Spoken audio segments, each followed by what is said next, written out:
একদম ঠিক কথা বলেছিস চাঁদ, যে স্বামী স্ত্রীর আজকে ঝগড়া হচ্ছে কালকে আবার মিল হয়ে যাবে। একদম তুই ঠিক কথা বলেছিস, ওই জন্য ঢুকিনি রে।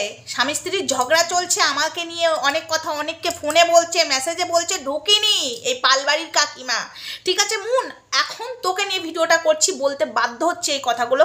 তোর মতো একটা শয়তান গিরগিটির রং পাল্টানোর মতো মহিলা একটাও নেই, বুঝেছিস? তুই বড় বড় কথা বলছিস না, তোর কথা আমি আজকে এই ভিডিওতেই তোকে দিয়ে যাচ্ছি। তুই কি মুখ খুলবি? তুই যে মুখ খুলবি বলছিস না, সব একাই ধুয়ে রেখে দিবি, মুখটা বন্ধ আছে, খোল। তোকে বলছি খোল, তুই যদি না খুলিস আমি খুলাচ্ছি সবাইকে দিয়ে তোর মুখটা। যাদের যাদের বিরুদ্ধে যা যা কথা বলেছিস, ওই পাল বাড়িতে যারা যারা গেছে তাদেরকে সাইড করার জন্য যা যা কথা, যা যা ভয়েস আমার কাছে আছে, আমি সেগুলো যদি সবাইকে এখন পাঠিয়ে দিই, মুখ তারাই অটোমেটিক খুলে দেবে। আর আমি যদি সোশ্যাল মিডিয়াতে দিই, ঠিক আছে চাঁদ? হাই ফ্রেন্ডস, সোমা ওয়ার্ল্ডে তোমাদেরকে অনেক অনেক স্বাগত আর অনেক অনেক ভালোবাসা। চলে এসেছি একটা ভিডিও নিয়ে। ভিডিওটা আমি লাইভেই আসতাম, বাট আমার ফোনে চার্জ নেই। ঠিক আছে, ভিডিওটা আমি 10 মিনিটে সারতে পারবো, বাট লাইভটা 10 মিনিটে সারতে পারবো না বলে ভিডিওতেই এলাম। লাইভে আমি আবারও আসবো। তো তোকে বলছি, তুই যে বড় বড় বাতেলাগুলো মারছিস, এই যে বলে গেলি লাইভে, আমাদের লাইভটা করার পরেই লাইভটা তুই করেছিস যে ওই মেয়েকে বাঁচতে দেবে না, মানে পালবাড়ির মেয়েটাকে কেউ বাঁচতে দেবে না। পালবাড়ি যদি শান্ত হয়ে যায় তাহলে কন্টেন্ট বানাবে কি করে, ভিউজ বানাবে কি করে? এক থাবড়া মারবো, এক থাবড়া মেরে তোর মুখটা ভেঙে দেবো। ঠিক আছে, এই কথাগুলো তোর মুখে মানায় না। যে কিনা ভিউজের লোভে, সাবস্ক্রাইবারের লোভে, যাকে বলেছিলাম যে তোর যদি সাপোর্ট করার হয় তো এখান থেকে যাস না, সেই মেয়েটাকে সেই দিন রাতে বার করিয়ে এইটা খাওয়াবার জন্য তুই মরে যাচ্ছিলিস, সেটা বাধা দিয়েছিলাম বলে তোর শত্রু হয়ে দাঁড়িয়েছিলাম। সেদিন তুই ওই মেয়েকে দিয়ে ধরিত্রিকার আমাকে স্ট্রাইক দেওয়ার জন্য উঠে পড়ে লেগেছিলিস, নিজে সাধু সেজেছিলিস। ওই মেয়েটা নিজে স্বীকার করেছে, আমাদের কাছে সেই প্রমাণ আছে। তুই দাঁড়া, নাটের গুরু যে তুই ছিলিস সেদিনকা, আমি সেটাও প্রমাণ করে দিচ্ছি। তুই দাঁড়া, তোর মুখ যদি আমি না ভাঙতে পেরেছি তো আমার নাম সোমানা, তোর বড় বড় বাতেল আমি ছাড়িয়ে দিচ্ছি। দাঁড়া, কি বললি তুই কি বললি যে পালবাড়ি নিয়ে আমাদেরকে ভিউজ তুলতে হবে? উনি তো কমিউনিটি পোস্ট দিয়েছে, তো ওনাকে নিয়েও আমি আসছি, পালবাড়ির কাকিমাকে নিয়েও আমি আসছি। ঠিক আছে, নোংরা মেয়ে ছেলে বলেছে, তো সেটা নিয়ে আমি অবশ্যই আসছি, তোমরা একটু ওয়েট করো। তো এবারে আমি একটা কথা বলি, তুই যে বললি যে আমরা ঢুকছি ওই মেয়েটাকে বাঁচতে দেবে না, ওই মেয়েটাকে নিয়ে এখানে হচ্ছে না কিছু, এখানে তুই ঢুকছিস কি করতে?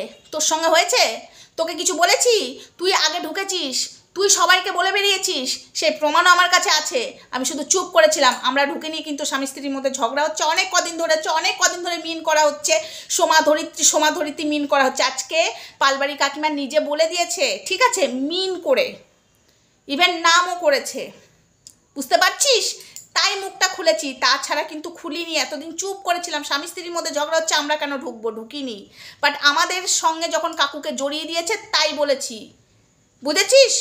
আমরা তো নোংরা নই, তোর মতো তো নোংরা মহিলা নই। লোকের বাড়িতে থালা থালা গিলবো বলে পড়ে থাকিস, গিলতে পারছিলিস না বলে ঢুকেছিস। ঠিক আছে, কেমন স্বামী? ভেড়া স্বামী তো তোর স্বামী। ভেড়া স্বামী শাসন করতে পারে না, বউ দিনরাত ওই ঘরে পড়ে থাকে, লোকের বাড়িতে নিজের সংসার নেই, মেয়ে নেই। তুই বড় বড় কথা বলছিস ভিউজের জন্য, তোর মুখটা আসে কি করে অত বড় কথা বলার? তোর সাহসটা আসে কি করে রে? এই চাঁদ, তোকে বলছি, ঠিক আছে, মুখটা সামলে যা। আমি এখনও বলছি ভিউজের জন্য না, ওই মেয়ের সঙ্গে হয়নি। কালকে লাইভটাতে, ধরিত্রীর লাইভে, ওখানে লিখে এসছে রসের কথা। ঠিক আছে, যখন ওর মেয়ের লাইভে যে রসের কথা হয়, এমনই ভালো মা, এমনই ভালো স্বামী, ঠিক আছে।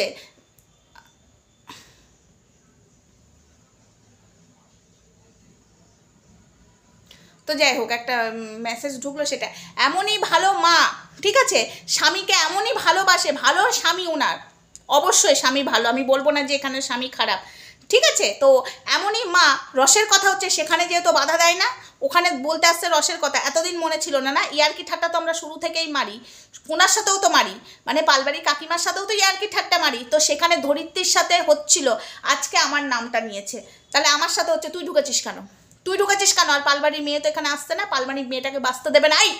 পালবাড়ির মেয়েটাকে নিয়ে ভিডিও করছি, কবে তো ভিডিও করা ছেড়ে দিয়েছি, ওকে নিয়ে করছি।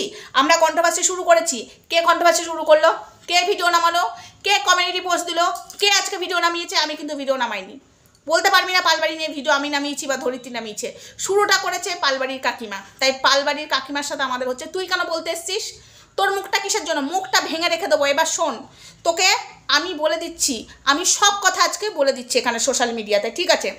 আজকে যাকে আমি নেতা বলি তাকে আমি নেতাই বলবো, আমি তাকে ওর নাম নিয়েও বলতে দেবো না। সেই নেতার নামে, নেতার সঙ্গে তো আমাদের পার্সোনালি কিছু হয়নি, নেতার সাথে কি আমাদের কিছু হয়েছে?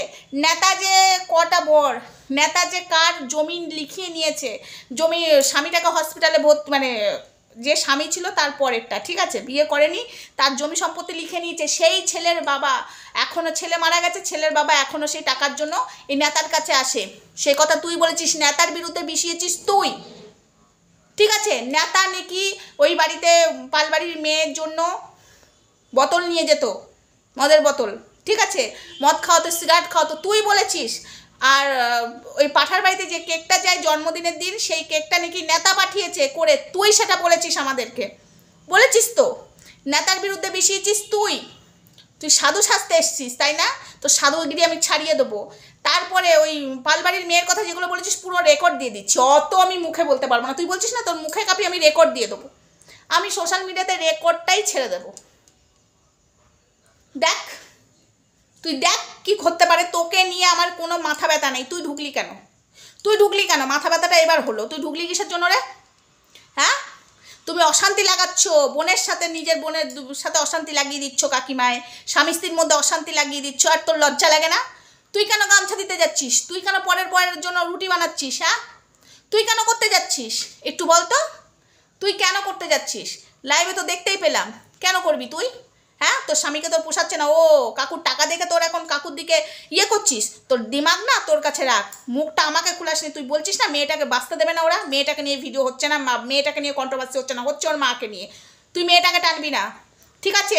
ওই যে হাতটা কেটেছিল আগের দিন, তুই হাত কেটেছিলিস, তুই ওই মেয়েকে শিক্ষা দিয়েছিলিস। তোর বাবা যখন মানছে না একটু হাত কেটে হালকা, তুই আর ওই নেতা, আমি আবারও বলছি, তুই আর ওই নেতা একটু হাত কেটে ইয়ে করে দে, ভয় পেয়ে যাবে, তাহলে তোর বাবা তোদের বিয়েটা মেনে নেবে।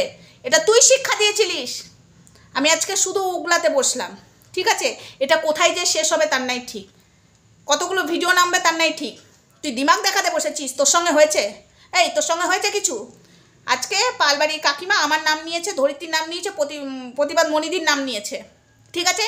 সেই বিষয় নিয়ে হচ্ছিল। কালকে রসের কথা বলেছে কাকিমা, ওখানে যে ধরিত্রীকে চেটেছে, ধরিত্রীর সাথে কাকিমা হচ্ছে, তুই কেন ঢুকলি? তুই কেন ঢুকলি? কথাটা তখন লাইভে আসতো না তোকে নিয়ে, ওই ফোন করার কথাটা কাকিমা বলেছে, ধরিত্রী নাকি ফোন করেছে, ধরিত্রী নাকি ফোন করে জানতো না। কাকিমা সেদিন ওই যে তোর সঙ্গে ওই প্রথম দিন যখন অশান্তি হওয়ার পরে, যেদিন তোর সাথে পালবাড়ির মেয়ের ভাব হলো, ঠিক আছে, তোর বাড়িতে চলে গেল, ঠিক আছে, সেটা আমরা জানতাম না, ওই কাকিমা জানিয়েছে। তোর বাড়িতে গেছে সেটা বলেনি, মেয়ে পালিয়ে গেছে, ঠিক আছে? একটু খবর নাও তো কোথায় গেছে, আমার ফোন ধরছে না, আমাকে মেরে চলে গেছে। তারপরে যখন আমি জানতে পারলাম, কাকিমাকে বললাম, ফোনটা পরের ফোনটা আমি করি, ঠিক আছে? যখন জানতে পারলাম তখন বলছে ওই মেয়ে শয়তান, দেখছো ওই মেয়ে আমার মেয়েকে শেষ করবে বলে নিয়ে গেছে, আজকে মালটাল খাওয়াবে বলে নিয়ে গেছে। কিন্তু তুই আবার কি বললি যে কাকিমাই আমার হাতে, বৌদিই তো আমার হাতে ছেড়ে দিল। তাহলে বুঝতে পারছিস, তাই জন্য লাইভে তোর নামটা উঠেছে আজকে, নাহলে তোর নাম নিতাম না, ঠিক আছে? নাটের গুরু পাটের শাকগিরি ছাড়িয়ে দেবো, চাপ তোকে বলে দিচ্ছি, সামলে যা।